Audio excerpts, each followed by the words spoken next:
छोड़िए, नीतीश कुमार का अब राजनीतिक जीवन का अंतिम दौर है। उनको जरा पूछ लीजिए कि 2014 में जब आपका नाव डूब गया था, नीतीश कुमार राजनीतिक भगोड़े के तौर पर मुख्यमंत्री का पद छोड़कर भाग गए थे, राजनीति में से संन्यास लेने की सोच रहे थे, तब उनके नेता हमारे ही पास आए थे मदद मांगने के लिए। अगर हमने नीतीश कुमार की मदद उस समय नहीं की होती तो कहाँ रहते नीतीश कुमार और कहाँ रहता जदयू। प्रशांत किशोर ने कंधा 2015 में नहीं लगाया होता तो न वो होते, न उनका नेता होता, न उनका दल होता। बिहार में एक नया विकल्प चाहता है और जन सुराज को वो देखता है कि ये अपॉर्चुनिटी है, वो मौका है जब वो सब लोग मिलकर एक नया दल, नया विकल्प बना सकते हैं। एनडीए में तो एक टायर नीतीश कुमार है, वो पहले से पंक्चर है, 2-4 स्टेपनी है, छोटा छोटा दल, उस सबका कोई वैल्यू नहीं है। एक भाजपा है, वो कितना ही खींच लेगी। आरजेडी ने बिहार पिछली बार कब जीता था?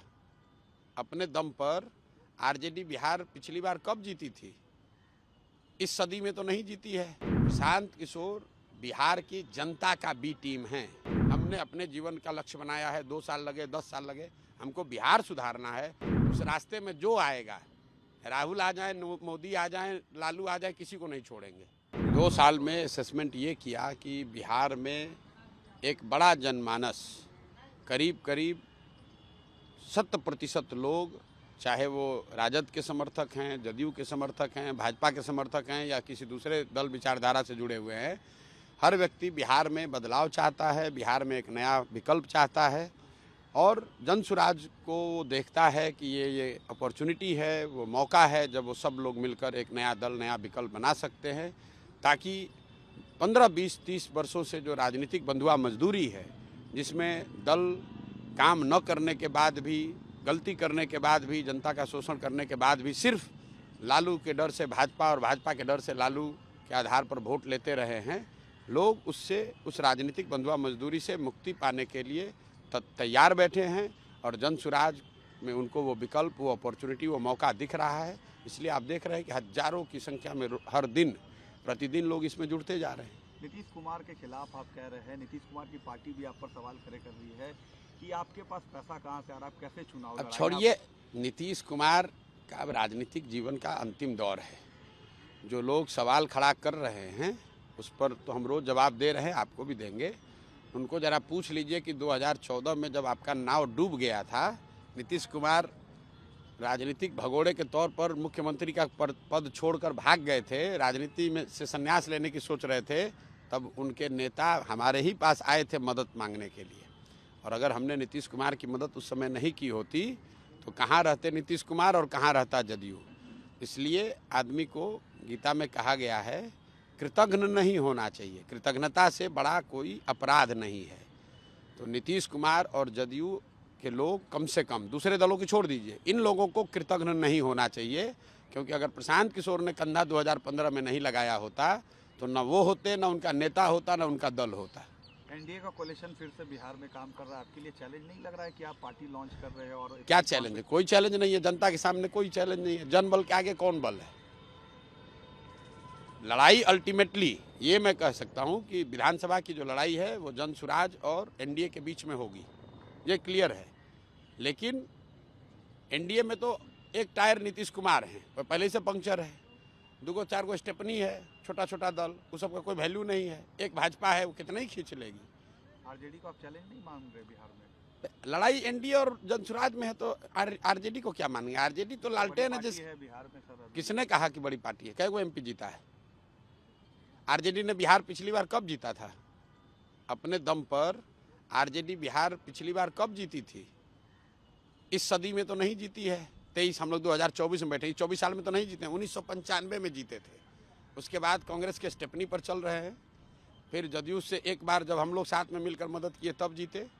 आरजेडी बहुत बड़ा दल है। कौन सा बड़ा दल है? 22 को सीट आया था 2010 में, और पिछली बार जो उनको सीट आया है विधानसभा में, वो चिराग पासवान अगर खड़े नहीं होते तो फिर उनको वही 30-32 सीट आता। और सबसे बड़ी बात है कि जो आरजेडी का जो सपोर्ट है वो क्या है? वो मुसलमानों का वोट है। और सबसे ज़्यादा उन्होंने ठगा डराया किसको है? मुसलमानों को ठगा है, डराया है, मुसलमानों को परेशान बदहाल बनाया है। तो जब आपके किरासन, लालटेन में से किरासन तेल निकल जाएगा तो लालटेन कितना देर जलेगा? नहीं जलेगा।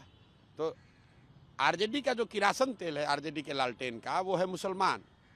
और मुसलमान ये समझ गया है कि हमको सबसे ज़्यादा प्रताड़ित करने वाले, शोषित करने वाले, हमारे बच्चों के साथ घात करने वाले लोग ये आरजेडी के लोग हैं। और वो बड़ी संख्या में छोड़कर इसलिए जनसुराज में आ रहे हैं। और आप देख रहे हैं आरजेडी ने पत्र लिखकर अपने लोगों को कहा, जनसुराज ने तो पत्र नहीं लिखा है कि भाई आरजेडी, जनसुराज के लोग आप आरजेडी में मत जाइए। बी टीम होने का आप पर आरोप लगता है बीजेपी के। अरे भाई, आरोप लगाने वाले लोग जो हैं ये दो साल पहले करते, कौन है प्रशांत किशोर? चलिए बी टीम मान रहा है ना, अभी थोड़े दिन में ए टीम मानेगा, फिर पता है उसको चलेगा कि अब कोई टीमें नहीं बचा उसका। प्रशांत किशोर बिहार की जनता का बी टीम है। हमारा गठबंधन बिहार की जनता से है। बिहार की जनता को हमने सिखाया है कि दोनों गठबंधन को साफ करने के लिए अपना गठबंधन बनाओ, लोगों का गठबंधन बनाओ। 1 करोड़ लोग आपस में मिलकर अपने बच्चों के लिए गठबंधन बनाओ और ये दोनों गठबंधनों को काट के साफ करो। नेशनल लेवल पर इंडिया गठबंधन को किस तरीके से आप देखते हैं? राहुल गांधी पर भी आप थोड़ा अटैकिंग रहते हैं आजकल। भाई राहुल गांधी पर हम क्या अटैक करेंगे? राहुल गांधी पर उतना ही अटैक कहिए या उन पर उतना ही टीका टिप्पणी करते हैं जो बिहार से जुड़ी हुई बात है। कांग्रेस का एक मुख्यमंत्री रेवंत रेड्डी तेलंगाना में अभी कुछ महीने पहले मुख्यमंत्री बना है, मतलब इतने बड़े कोई नेता नहीं है। वो वहाँ कहता है कि बिहार के लोगों के डीएनए है, ये मजदूरी करने वाले लोग हैं। उसका इतना हिम्मत है और उस दल का नेता आके राहुल गांधी यहाँ बिहार में लंबा चौड़ा भाषण देंगे। वो कह रहा है कि हम लोग पैदा हुए हैं मजदूरी करने के लिए, और उस दल का नेता आकर यहाँ भाषण देगा हम लोग को, और हम लोग चुपचाप बैठे रहेंगे। आप बताइए, आप यहाँ काम करते हैं, बिहार के हैं कि नहीं मुझे पता नहीं है, बिहार के हैं। आपको अगर कोई कहता है, जिस दल का नेता कहता है कि बिहार का आदमी के डीएनए में मजदूरी करना लिखा है, तो आप उसके साथ खड़े होंगे कि नहीं होंगे? आप उसका विरोध कीजिएगा कि नहीं कीजिएगा? तो यही विरोध कर रहे हैं कि तुम्हारा मुख्यमंत्री बिहार के लोगों को कह रहा है कि मजदूरी करने के लिए पैदा हुए हैं, और तुम आके बिहार में नेता बनोगे, और बनोगे तो तुम्हारा विरोध नहीं होगा। उनका पॉलिटिकल रिबॉर्न आप देख रहे हैं क्या? अरे छोड़िए अरे भाई, उनका रिबॉर्न हो रिबर्थ हो, हमको उससे कोई लेना देना नहीं है।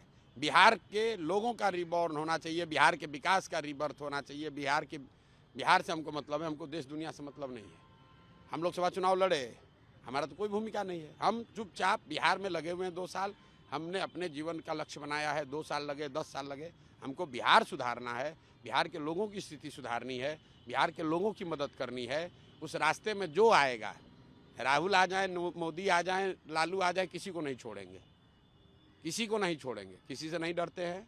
बिहार की जनता त्रस्त है और ये लोग इस बदहाली के लिए जिम्मेवार हैं, और इनके खिलाफ बोला ही जाएगा, क्योंकि जनता इनको गाली दे रही है। डर नहीं लगता आपको इतनी सरकार के खिलाफ? क्या डर लगेगा? हम कौन चोरी किए हैं कि हमको क्या डर लगेगा? हमने इनसे कौन सा पद मांगा है?